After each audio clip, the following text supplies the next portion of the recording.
Good afternoon, everyone. My name is Eric Bärenzung. I'm a consultant in cybersecurity and I own my own company, 0x70.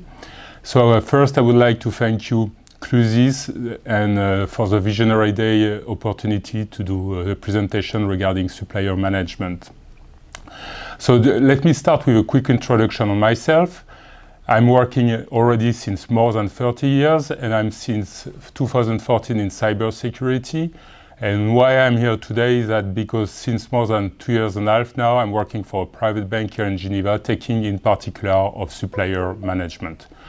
I have an international experience and I work in many countries and I did also a lot of multicultural team management.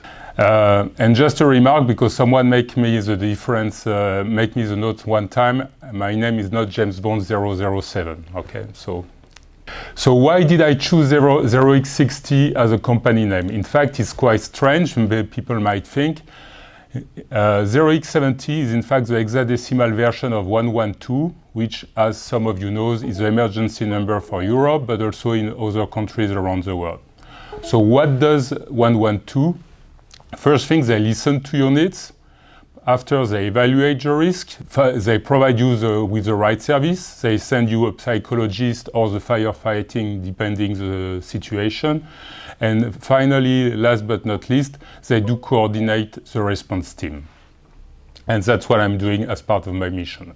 Let me start with a story about a US casino, which in fact happened in 2016. This casino has a nice aquarium in their facilities. In order to facilitate the operation, they implemented a sensor, a connected sensor, to verify the temperature of the water, the pH, and let's say more generally, the quality of the water. This sensor was connected to the IT infrastructure, and people did start thinking about security because they implemented a secured Wi-Fi, and on top of it, they even implemented a VPN.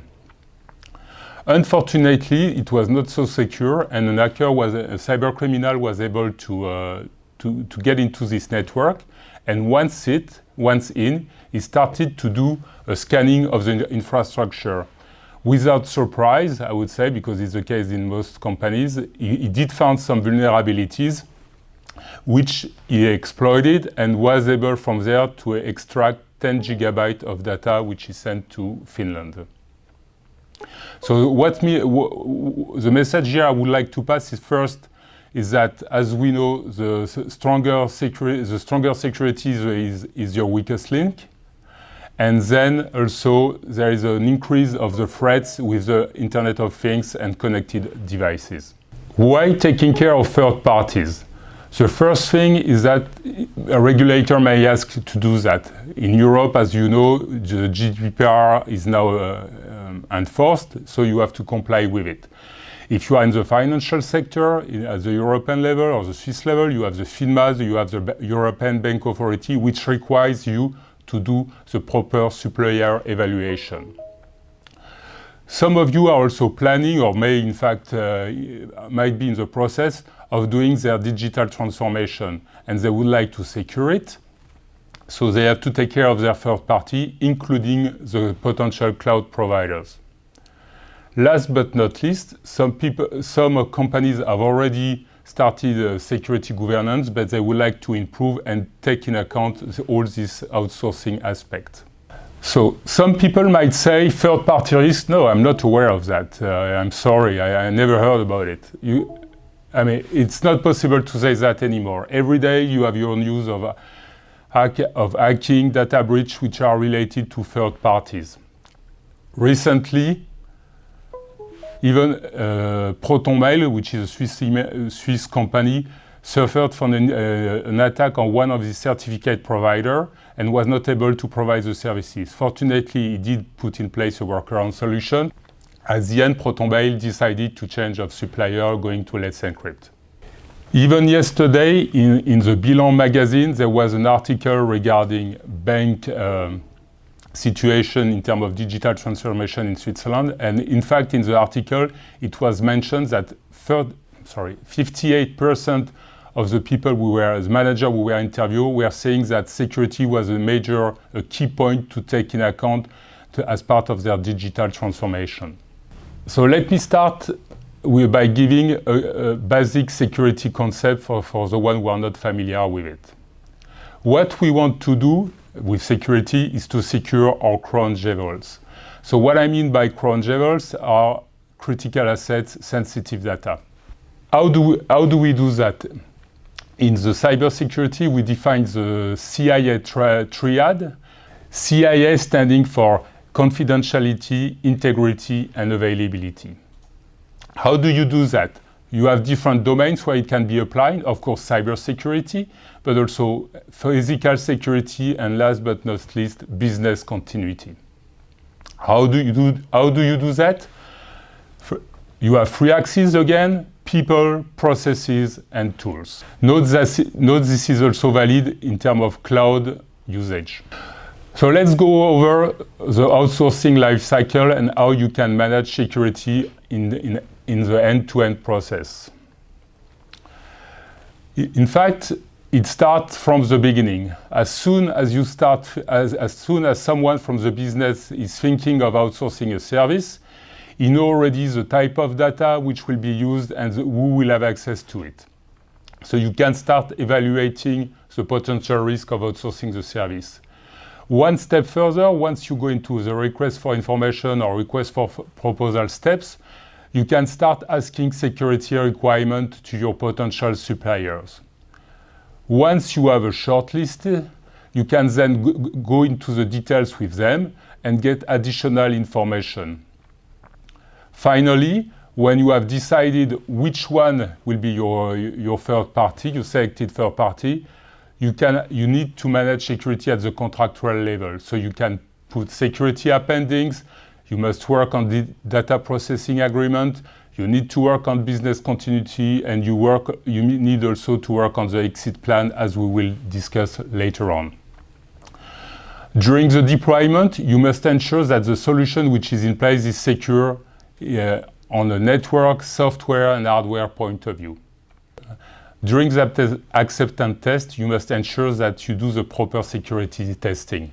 During the maintenance and support phase, you need to monitor your supplier in terms of security posture, and also also when they are doing the changes on their side. Okay. Typically, if a supplier is moving from its own infrastructure moving to cloud, it should be discussed before with the supplier. And potentially, you might decide to change of supplier, and during the exit plan, you need to ensure that your data are properly destroyed. Okay, what you have to do first is to take care of people and to raise their security awareness. How do you do that? You discuss with your colleagues. It can be the purchase department to start, the legal department, the IT, and any people, business of course, any people who might be involved in the outsourcing process. It might also occur that you have to raise awareness of your own supplier. It happens to me for fintech startup, but also for major, let's say, companies who are already structured, but are always interested to get more information about security evaluation. So the first step in this security evaluation is to evaluate the risk. To do that, you must know what you are protecting. It can be your customer list, your price list, your production line infrastructure. You must also know who will have access to it and how they will have access to it. Will it be an interface which is available on the internet, a web portal, an API, through SFTP, and so on? There are many ways of accessing sensitive information and assets. Now, regarding the risk evaluation, we must remember that each company has its own risk appetite, and the industry has each industry has its own specificities. Some of you may have to do such evaluation on a recurrent manner, and it can be quite painful. In order to facilitate the job, I strongly recommend to use automated tools or semi-automated tools. You have to define a methodology, and use graphical interface, radars, to evaluate the potential risk. Ideally, you can build your own magic formula with taking into account the different parameters, which will give you at the end the risk level and consequently trigger the security evaluation of the supplier after. How do you evaluate your third-party security, but also their own subcontractors ones? Each risk level adds up security requirements. If you don't have something very sensitive to protect, the security requirement must be low. However, if you want to protect your full customer database, then the security measure should be very strict. How do you evaluate this security posture? The first thing is that you can simply rely on the third-party standard documentation. People will provide you with ISO certificate, ISAE, SOC 2, PCI DSS, DPA, and so on. So that's the first thing. Now, some people might not have that, or you might not find sufficient information in the document they provide you, so you might decide to build your own questionnaire. Something also I'm very pushing is also to use industry standard, because it facilitates the job of everyone. It's a win-win situation.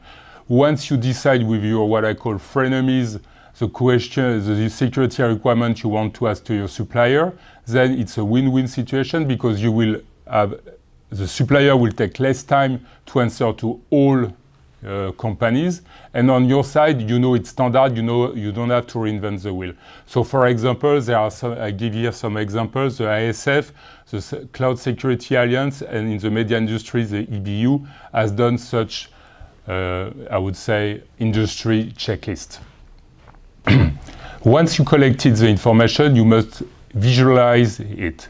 I'm telling in visualize because sometimes the documentation can be very heavy, more than 300 pages, and you might be able to point out quickly where are the pain points.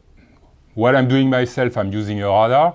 For example, this one is based on the Internet Security Forum framework, and for each domain, you will have the risk level. And from this graph, you can easily identify what are the good point and which one you need to discuss more with your supplier. With data privacy, more and more regulation are putting strict regulation regarding cross-border data transfer. So you need also to map your supplier and their subcontractor in terms of location. For example, you may have a business colleague who will tell you, don't worry, it's a Swiss company, you can work securely with it.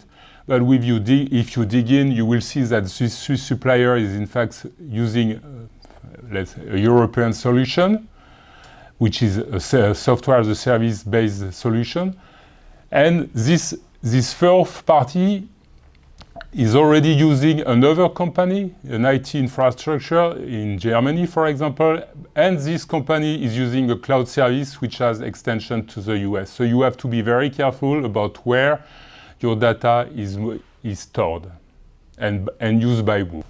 There is a famous phrase, trust no one. This is valid for security, so you need evidences, okay? Because one major point is that audit people may ask you for this evidence. So you need to get certification, hardware, software inventory to be sure that the software people are using, operating system are not obsolete. Okay, you must have data privacy agreement in place in case you have private data involved in the different processes. Potentially, you can also perform or ask to perform an audit, physical audit, or, for example, a penetration testing of your supplier facilities. As we saw before in one of the pyramid, one aspect is the business continuity. You should not forget about it. Business continuity could be a subject for a full presentation. This is not the goal today. So as a key point, I will just remember that you have to define typically the recovery point objective, the recovery time objective. This must be agreed and part of the contract. For critical third party, you must ask them their latest BCP exercise result. They have to do that on a yearly basis, so they are obliged to provide you with such information. As mentioned previously, no one is perfect. So you need to build your exit plan. Exit plan for critical supplier must be part of the contract. In particular, you must ensure that your supplier will support you during the migration. You don't want that once you tell him that you are going away, he'll say, okay, fine, and good luck. Okay, so he has to support you during the migration. Also, you need to define sufficient time to do the migration. If the service is easy to migrate, it can be done in few months. But if you take, for example, a credit card supplier, it can take easily 1 year. Last but not least, money. So you need also to clarify the potential costs which will be related to this migration. And now a subject I would like to address is cyber insurance, and this is linked to risk management. So what can you do with a risk? You can accept it, mitigate it, which we are all trying to do. People might say avoid, and definitely this is not an option. You should not consider avoiding a risk, playing the ostrich. So the third solution you have is to transfer the risk. And how you do that? You can use cyber insurance. Cyber insurance allows you to cover what is called residual risk. You have to remember that the cybersecurity incident can be very expensive. It can, in particular, last longer than expected. I mean, you see production line down for days, sometimes weeks. Even recently, the stock exchange in New Zealand was stuck for 4 days. If you refer to a recent US survey, I mean, in terms of claims, ransomware was the major threat with 31% of the claims. And just for information, the average ransom demand is currently around $300,000. Then there was fund transfer fraud, and the third one was email compromise with phishing and so on. So some takeaways to finalize my presentation. Nothing and no one is 100% secure. Suppliers multiply your attack surface. You can start your third-party evaluation with simple 7 steps, which are on my presentation. And security is not a one-time shot, it's a continuous process. I would like to thank you all for attending my presentation. I would like again to thank you, Clusis, for this opportunity. And finally, à bientôt, bis bald, à presto, à bien beau. Thank you.